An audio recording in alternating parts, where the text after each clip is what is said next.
చూడాలా? Phone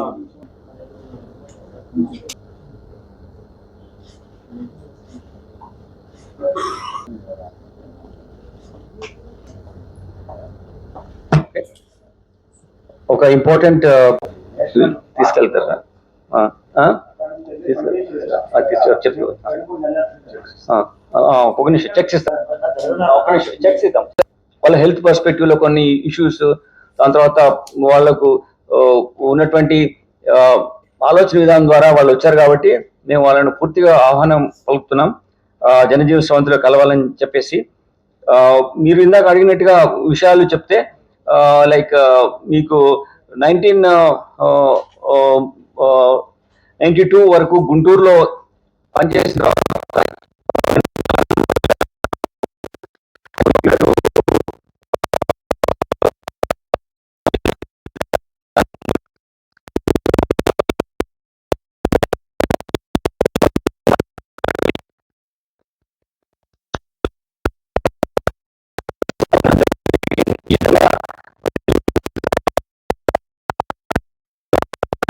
కూర్చోడం, classes తీసుకోవడము, ఒక ఐడియాలజీ గా ఆమె ఎస్టాబ్లిష్ కావడం జరిగింది.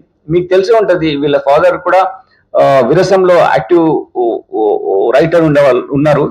ఆయన వరవరరావు అండ్ గదర్ వీళ్ళతో చాలా క్లోజ్ ప్రాక్సిమిటీలో ఉన్నారు. వీళ్ళు రావడం, వాళ్ళతో కలిసి ఉండడం, చిన్నప్పటి నుంచే వీళ్ళతో ఇంటరాక్షన్ ఉండడం మూలంగా వీళ్ళు ఈ విధమైనటువంటి ఐడియాలజీకి ఇన్ఫ్లుయెన్స్ అయ్యి మావోయిజం ఐడియాలజీలో వెళ్ళిపోవడం జరిగింది. వీళ్ళ సిస్టర్ కూడా ఇంకా అక్కడే ఉన్నారు, మాధవి.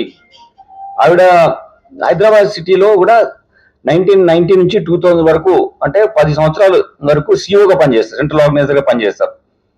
మీరు కూడా ఎప్పుడో చూసే ఉంటారు, స్కూల్ టైంలోనే ఎక్కడో ఏదో టైంలో.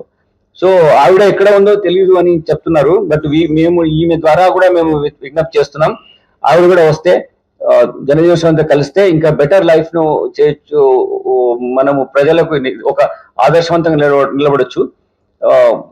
ఒక దారి తప్పి వెళ్ళారు, మళ్ళీ they coming back to the right route. So we want them to settle on well. వాళ్ళు బాగా సెటిల్ అయితే అవడం అనేది మా ఉద్దేశం. సో దట్ వేరే ఇలా ఉండడం మూలంగా వాళ్ళకి సమాజం పైన తప్పు అయిన భావనలు ఉంటే తొలగిపోతాయి. ప్రభుత్వం చేపట్టే చర్యలు కానీ, పోలీస్ డిపార్ట్మెంట్ చేస్తున్న చర్యలు కానీ వీళ్ళకు ఇన్ఫ్లుయెన్స్ అయ్యి ఈ విధంగా వచ్చారని మీకు నేను తెలియజేస్తున్నాను. మీకు ఒక ఇంపార్టెంట్ పర్సన్ మన దగ్గర ఇప్పుడు ఈరోజు జనజీవన స్రవంతిలో వచ్చినటువంటి చెన్నూరి హరీష్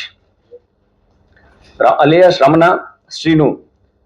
ఇతను 30 సంవత్సరాల వయసు ఉంది. అతను 10th క్లాస్ లో ఉన్నప్పుడు ఏటూ నగరంలో బీసీ వెల్ఫేర్ హాస్టల్లో ఉన్నప్పుడు అక్కడ ఈ ఇన్ఫ్లుయెన్స్ కి వచ్చారు. ఐడియాలజీకి క్లాస్ లో వెళ్ళడము, వాళ్ళతో పాటలు పాడిన ఇన్ఫ్లుయెన్స్ అయిపోయి, అలానే 2006 నుంచి 2018 వరకు అతను ఈ విధంగా ఇన్ఫ్లుయెన్స్ లో ఉన్నారు. దాని తర్వాత 2018 లో అతనికి ఎప్పుడైతే విజయేందర్ తో పరిచయం అయిందో, దాని ద్వారా ఈ పార్టీలోకి అండర్ గ్రౌండ్ వెళ్ళడం జరిగింది. అప్పుడు ఒక అరెస్ట్ అయినప్పుడు అతన్ని జైల్లో పంపిస్తే అక్కడ తెలంగాణ పీపుల్స్ ఫ్రంట్ లో ఉన్నటువంటి మంచు రమేష్ తో పరిచయం ఏర్పడి ఇంకా ఎక్కువగా పార్టీ యాక్టివిటీస్ లో వెళ్ళడానికి ఆయన ప్రయత్నం చేశారు. దాంట్లో అతనికి 2024 లో ఏసీఎం గా ప్రమోషన్ ఇవ్వడం జరిగింది. అంతకుముందు ఇతను మీకు చాలా ఇంపార్టెంట్ ఆస్పెక్ట్ ఈ బడై చొక్కారావు, ఆయన ఇప్పుడు దామోదర్ అనే పేరుతో యాక్టివిటీస్ చేస్తున్నారు. బడై చొక్కారావుతో కూడా ఆయన టీమ్ లో పనిచేస్తారు, తెలంగాణ సెక్రటరీ ఆయన దగ్గర ఆయన పనిచేయడం జరిగింది. So 2 important people were in the organization for very long time. Organization కు ఐడియాలజీ గా కానీ, ఫీల్డ్ లో కానీ ఉంటూ ఎన్నో ఎన్కౌంటర్స్ లో వీళ్ళు ఎక్స్చేంజ్ అఫైర్స్ లో భాగస్వామ్యం తీసుకొని ఉన్న వ్యక్తులు ఈరోజు జనజీవన స్రవంతిలో కలవడానికి ముందుకు వచ్చారు. ఇది ఒక పాజిటివ్ ఆస్పెక్ట్ లో మేము చూస్తున్నాం. మీరు ఇంకా వేరే వాళ్ళు ఉన్న రండి, విలేజెస్ లో మీ విలేజ్ లో ఉండండి. మీకు ప్రభుత్వం నుంచి రావాల్సిన ఇందిరమ్మ ఇల్లు which is promise to them house అటువంటి రావడం వస్తుంది. అలానే వాళ్ళపైన ఇప్పుడు 20 lakh రూపీస్ ఉన్నటువంటి మనీ ఇవిడకు ఇవ్వడం జరుగుద్ది. అలానే 4 lakhs ఉన్నటువంటి మనీ కూడా అతని హరీష్ కు ఇవ్వడం జరుగుద్ది. వీళ్ళు దీన్ని ప్రాపర్ గా వాళ్ళు యూటిలైజ్ చేసుకోవాలని ఇందాక మాట్లాడితే ఏమి చేస్తారు మీరు అంటే, హరీష్ ఈమె పార్టీ ఐడియాలజీ ప్రకారం వాళ్ళు చేసే క్రాంతి అనే మ్యాగజైన్ ఒక ఇంపార్టెంట్ కాంట్రిబ్యూట్ చేసింది. ఇలానే ప్రెస్ లాగా వాళ్ళలో పనిచేశారు.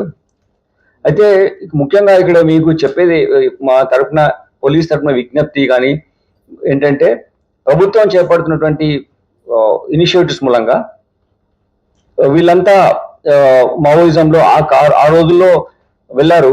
మేము ఎందుకు వెళ్ళారు అని ఇప్పుడు క్వశ్చన్ చేయడం కాదు. 40 సంవత్సరాల కింద జరిగిన విషయాన్ని ఈరోజు ఆ నిటిగ్రిటీ వెళ్ళడం ఇష్టం లేదు. కానీ ఈరోజు వాళ్ళు ఒక రైట్ పాత్ లో వస్తున్నారు అని తెలిసినప్పుడు, మెయిన్ స్ట్రీమ్ లో కలిసి ప్రజలతో కలిసి పనిచేస్తాం వచ్చినప్పుడు తప్పకుండా ఆహ్వానం పలకడం జరుగుతుంది. అందుకోసమే వీళ్ళపైన రివార్డ్ ఎంత మనీ ఉందో అది మీకు చెక్స్ ఇప్పుడే నేను అందజేస్తాను. ప్రభుత్వం ఆ చెక్స్ కూడా అందజేయమని వీళ్ళు మనకు వచ్చి కలిసి ఈ విధంగా మేము జనజీవన స్రవంతితో వస్తామని చెప్పిన తర్వాత వాళ్ళకి రావాల్సినటువంటి మనీ కూడా వాళ్ళకి ఇస్తాం, so that they can lead better life. మీకు మొత్తంగా చూసుకుంటే 387 కార్డర్స్ మన దగ్గర వచ్చి what ever you call surrender, we call coming in to main stream అని చెప్తున్నాం. వాళ్ళు ఇంతవరకు 387 మంది మన రాష్ట్రంలో వచ్చి కలిసారు ప్రజా జనజీవన స్రవంతిలో. ఇదే గొప్పతనం. మనం పోలీస్ అధికారులు ప్రభుత్వం చేస్తున్నటువంటి బెస్ట్ ఇనిషియేటివ్స్ మూలంగా వస్తున్నారు.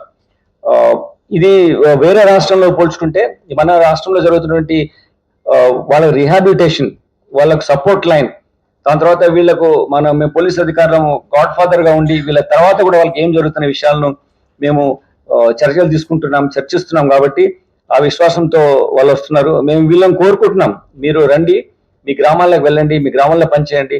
ఒక ఉద్యమంలో ఇన్ని రోజులు పనిచేస్తే certainly you got lot of చైతన్యవంతమైన స్ఫూర్తి మీలో ఉంటుంది. అది ప్రజలలో పాజిటివ్ పర్స్పెక్టివ్ లో నింపాలని మేము గ్రామాలకు రండి, గ్రామాల్లో మీరు ప్రజలతో జీవిస్తూ ఒక చైతన్యవంతమైనటువంటి లైఫ్ లీడ్ చేయమని మేము కోరుతున్నాం.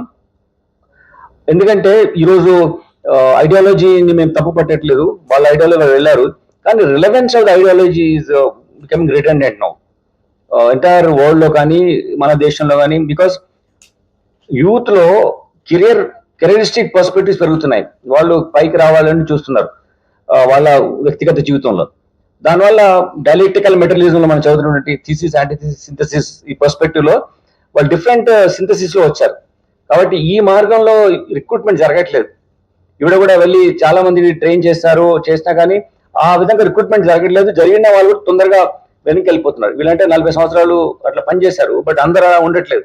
అంటే అది ఏదైతే బ్రీడింగ్ గ్రౌండ్స్ ఉన్నాయో సొసైటీలో, ఆ బ్రీడింగ్ గ్రౌండ్స్ కొంచెం విధంగా అవుతున్నాయి, పుష్ టు అబ్లివియన్, అవి ఉండకుండా పోతున్నాయి. కారణం ఏంటంటే డెవలప్మెంట్. ఇప్పుడు మీరు చూసారు, ఫర్ ఎగ్జాంపుల్ మీతో ఇంటరాక్ట్ అవుతున్నాం. నేను సర్వీస్ లో చేరినప్పుడు ఒక ప్రెస్ అంటే 4-5 కన్నా ఎక్కువ ఉండేవాళ్ళు కదా ప్రెస్ మీట్ పెడితే. ఈ రోజు మీరు చూడండి ఎంతమంది, ఎన్ని కెమెరాస్ ఉన్నాయి, ఎంతమంది వస్తున్నారు. So lot of diversified professional career options వస్తున్నాయి. అప్పట్లాగా అన్ఎంప్లాయ్మెంట్, పావర్టీ అట్లా లిమిటెడ్ గా ఉన్న పరిస్థితులు లేవు. కొన్నే ఉద్యోగాలు ఉండేవి, కొంతమందికి అవకాశాలు వచ్చేవి. గ్రామీణ ప్రాంతాల్లో వ్యవసాయం కూడా ఈ అంత మోడర్న్ మెథడ్స్ లో ఎక్కువ ప్రొడక్టివిటీ తీసుకొచ్చేది నాకు లేకుండే, ఈల్డ్ తక్కువ ఉండేది. కాబట్టి పని కూడా దొరికేది కాదు. దానివల్ల వాళ్ళు ఆ టైంలో వెళ్ళారు. కానీ ఇప్పుడు పరిస్థితులు మారాయి.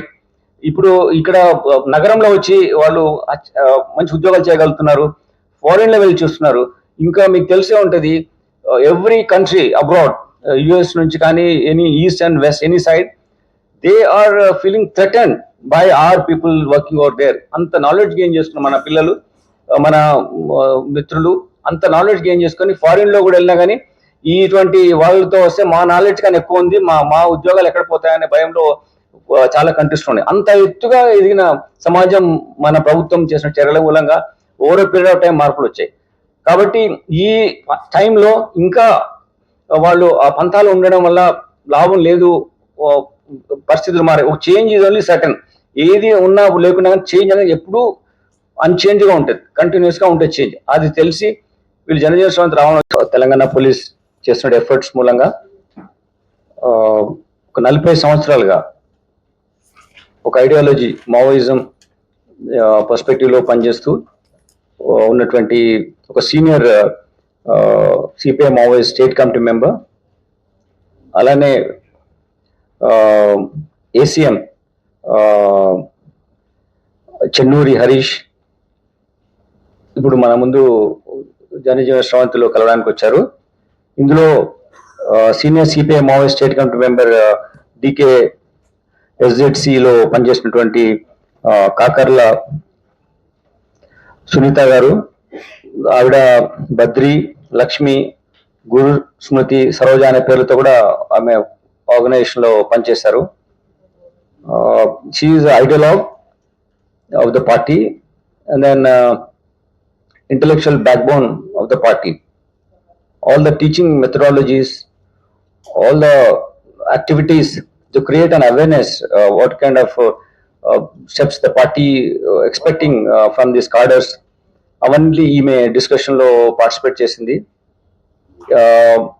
ఏఓబి నుంచి ఆవిడ దండకారణ వెళ్ళిన తర్వాత అక్కడ ఉన్నటువంటి చాలా రిక్రూట్మెంట్ జరిగిన సమయంలో వాళ్ళకు పార్టీ పరంగా ఐడియాలజీ ఇది కానీ పార్టీ పరంగా ఉన్నటువంటి వాళ్ళ వ్యవస్థ పైన అవగాహన గురించి వాళ్ళకు ఆమె క్లాసెస్ తీసుకోవడం జరిగింది. దీంట్లో ఆమె రిపోర్ట్స్ లో మెంబర్ గా ఉంది. అలానే ఈడిసి ఎడ్యుకేషన్ డెవలప్మెంట్ కమిటీ దాంట్లో కూడా యాక్టివ్ గా పార్టిసిపేట్ చేసింది. ఈడ 1984లో యాక్చువల్లీ ఈమెకు పార్టీ నుంచి ఇన్ఫ్లుయెన్స్ స్టార్ట్ అయింది. ఆర్ఎస్సీలో ఉంది. 85 రాజమండ్రిలో యాక్టివ్ ఆర్ఎస్సీలో ఉన్న తర్వాత 84లో చేరినాక దాని తర్వాత అక్కడ నుంచి 1986లో ఆమె యూజీలో వెళ్ళడం జరిగింది. అక్కడ వెళ్ళిన తర్వాత 1986లో విజయవాడ సిఓగా పనిచేయడం జరిగింది.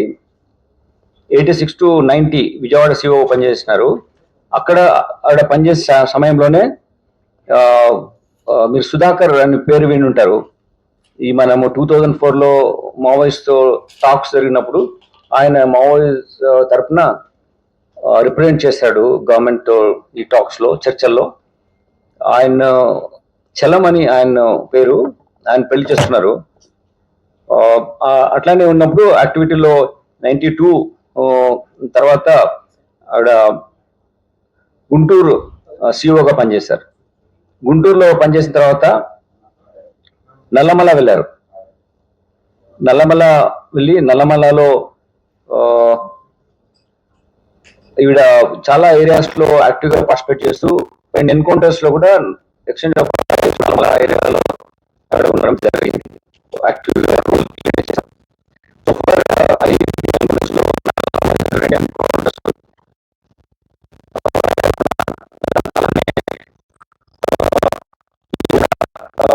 ఒక ఎన్కౌంటర్, దాని తర్వాత నేషనల్ పార్క్ లో కూడా ఇంకొక ఎన్కౌంటర్ లో, టోటల్ గా అన్ని కలిపి 5 ఎన్కౌంటర్స్ లో ఈవిడ she was there part of those encounters, exchange of fire with the police.